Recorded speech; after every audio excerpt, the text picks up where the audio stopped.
Jerry Lee Lewis, Dennis Quaid, and Jimmy Vaughan too in there as well. And speaking of Jimmy Vaughan, Stevie Ray Vaughan, and there's a line right here. Stevie Ray Vaughan and Double Trouble over here. This would be Reese, this would be Chris, and this would be Tommy. Hi guys, how are you? Nice. Good, how you doing? Fine. You said they just finished wrapping that film a couple days before you were doing yours? Is that what you were just saying a couple seconds? Yeah, they had just wrapped the movie and they left Memphis, and we just got there like a few days after that to start our record. Yeah, which I got to listen to, and it's without seeming like there's brown stuff on my nose, because there isn't. It's a hot, great album. It's wonderful. Right. There are 3 Canadian dates which I'll tell you about, and then off to Europe. Right off the bat, Europe. Tell me about your adventures in Europe. This is going to sound really naive, but just tell me about Europe. Tell me about how Europe treats you. We've been real fortunate, you know, and been treated real well all over the world, yeah, including in Europe. Yeah. We just have a good time playing. Yeah. And the people have a good time too. Why are there like real pockets? I never quite understand the geography of music. You know, you have a top 40 record and it's popular across North America and through most of the world. But there are pockets, say for the rock and roll blues, electric blues that you guys do. There will be pockets where it's really popular. Frank Marino and Mahogany Rush would be a Canadian band that was true for. Do you understand why there's a geography to music appreciation at all? Not exactly. Well, to me, I think it has to do with radio stations and airplay, yeah, and letting it have a chance to be heard. Yeah, and that's about it? Nothing else? Well, and people are people and music's music. Yeah. How much would you guys want a band ever to make sure that everybody heard your music? Reese? Reese? Hey, I'd love it if all the radio stations played our stuff and everybody could hear it. That'd be great. How much would you be willing to bend, though? I mean, if you knew in your heart you didn't want it, no, I mean our music. Right, your music. Not what somebody else tells us to play. Yeah. What we like to play. Right. You mean if someone was saying, hey, we'll play your music if you do your music like this? Well, kind of, yeah. If you knew in your heart that you just had to make some adjustments and really compromise yourself, not to a great extent. Well, we don't have any room to bend. Not at all. That's not even in the picture. Nothing at all? No, I don't think so. We just kind of do what we like to do, and hope that everybody likes it. Well, I mean, that's kind of, it's kind of a, like you say, oh, well, that's fine and good, but that's just kind of how we do it. We're real lucky with that.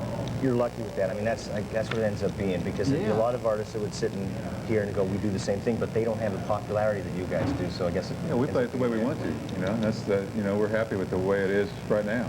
Yeah. And that's what happens. You know, I mean, you play what you really feel like playing. Right.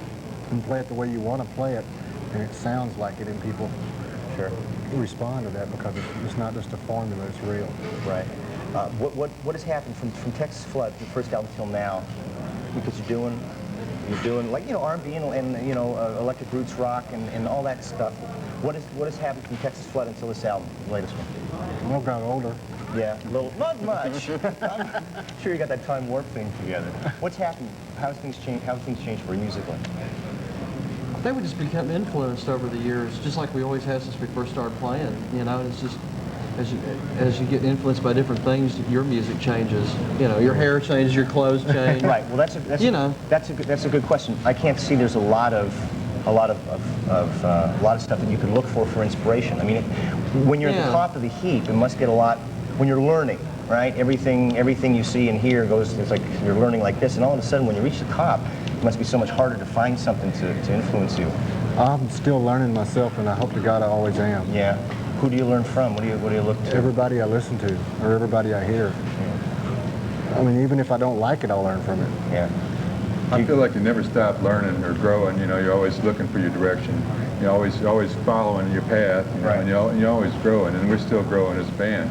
Right. We have some songs on the new record that are a little bit different than some of the songs on Texas Flood. They're more like songs. Right. And there's also a lot of stuff on the new record. There's shuffles and blues, and all the stuff that we always did. Right.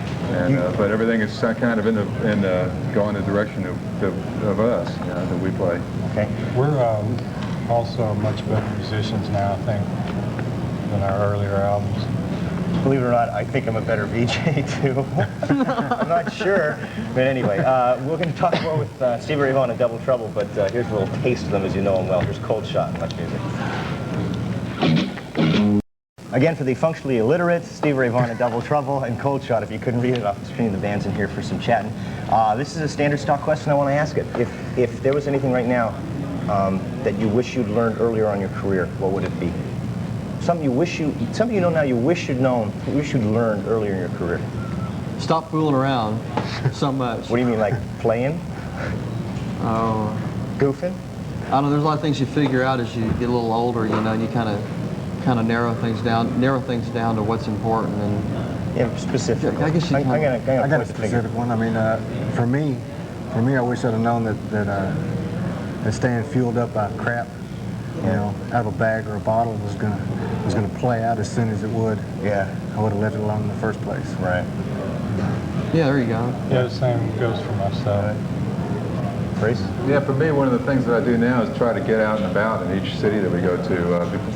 A few years ago, I used to just kind of stay in a hotel room or, And hide. you know, go to the gig somewhat. Now it's kind of fun to get out and, you know, take advantage of the places that we're lucky enough to go to be. You got we have a schedule we can do that. Well, I saw the schedule. You got a couple of days That's a between dates. possibility That's now. great. There are only 3 Canadian dates. Again, got to get you guys to go right across the country. But anyway, your music versus somebody else's music, and I know you all have done stuff other than you know, as Double Trouble, and you especially played on a lot of folks' albums. What's it like doing your music, stuff that you've written, and doing other people's music? I mean, how does it feel different? How do you approach it differently?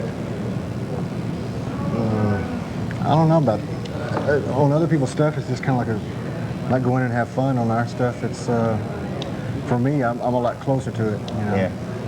So it's, I don't know, it seems to be more of a, I mean, do you like, it's more like there's no responsibility to it really? I mean, you want to do well, but when you're putting your music together, you got to take it apart and dissect it and put it back together. When you're doing somebody else's, it's like, oh, neat. yeah. Well, we're actually all pretty versatile, you know, so, and usually when someone calls any one of us, it's because they really want what they like us for, which is kind of like what we do. You just kind of adapt a little bit to the music for what, you know. Yeah. Do you still friendly with your brother? Stupid question. Do you we guys still know trade, each other. Do you still trade ideas and things? We're still planning on making a record together. Oh, great. And that's what that'll be. Yeah. You know, putting them together instead of here's one for the other. You know. Okay. Unfortunately, we got to run. Reese, Chris, Tommy, Steve, thanks very much for dropping right. by. It was Thank a you. pleasure. Dates are in Ottawa at the Civic Centre on the 14th of June, at the Kingswood Music Theatre in Toronto on the 16th, and in Montreal at Centre Sportif on the 17th, and then Europe, and then you'll be back to do more dates in Canada, right? Right. We hope right. so. All right, what are we playing here? I told you I'd forget. Oh, Superstition. Stevie Ray Vaughan and Double Trouble here on Much Music. Thanks, man.